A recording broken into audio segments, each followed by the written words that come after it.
Mother-in-law pulls a harmless prank on me by trying to poison me with my allergen while I'm pregnant with my first, but the prank almost put me in a life or death situation. Now I'm in the hospital and pressing charges, but my husband claims trial? I'm a party pooper for making mother-in-law feel bad and guilty, so I asked him for this instead. I can't believe I'm even writing this, but my mother-in-law just tried to poison me. Last week, my mother-in-law threw a birthday party for herself. Over the years, she always goes all out for her birthdays. Every year, it's a grand affair and this year was no exception. She decided to have a cowboy-themed party complete with all the bells and whistles. Everyone attending was required to dress up in full cowboy attire, think boots, hats, flannel shirts. It wasn't just a casual get-together. She really expected everyone to show up and join in with enthusiasm. Now I'm currently pregnant with my first baby and it hasn't been the easiest journey so far. I've been feeling completely exhausted partly because I've been struggling with anemia during the pregnancy. This means I have to be really careful about how much I exert myself. I try to avoid unnecessary stress and to be honest, I've skipped quite a few social gatherings lately to prioritize my health. Going to parties or events just feels like a lot right now, especially since I need to rest more than usual. A few days before the party, my mother-in-law called my husband and made a big deal about how I absolutely had to be there. She put so much pressure on him saying that my presence was mandatory and that I couldn't just skip this event with excuses like I had for other family occasions. She made it clear that she expected me to show up no matter how tired I was. So even though I didn't feel up to it, I felt like I had no choice but to attend just to keep the peace. It was either that or deal with even more stress from her taunting me about my absence later. On the day of her birthday party before we left, I made it clear to my husband, Nate, that if I started feeling unwell or uncomfortable at any point, I wasn't going to stick around.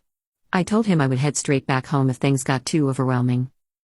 He seemed to understand and completely agreed, even promising that if I wanted to leave, he would come back with me.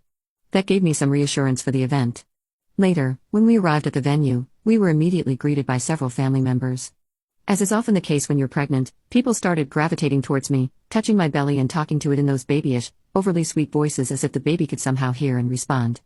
They buzzed around me, showering me with congratulations about becoming a mother soon, which was kind but also a bit overwhelming. Meanwhile, my mother-in-law just smiled at me briefly, hugged my husband, and then walked off to join her friends. She didn't say much to me at all, just seemed eager to get back to her guests and enjoy the festivities she had planned. I could tell she was in full party host mode, mingling and soaking up the attention from everyone there. Throughout the first half of the party, several family members and guests were constantly coming up to me to either talk to me about the pregnancy or give me various advice about becoming a first-time parent. I quietly tried to excuse myself from the crowd so I could get a break.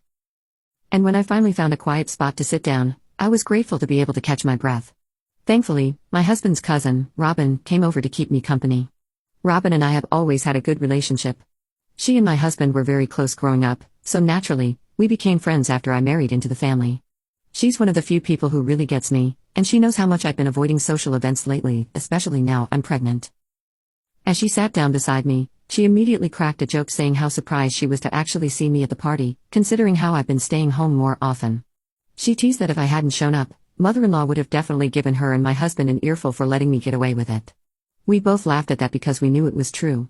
My mother-in-law isn't shy about voicing her disappointment when things don't go the way she expects.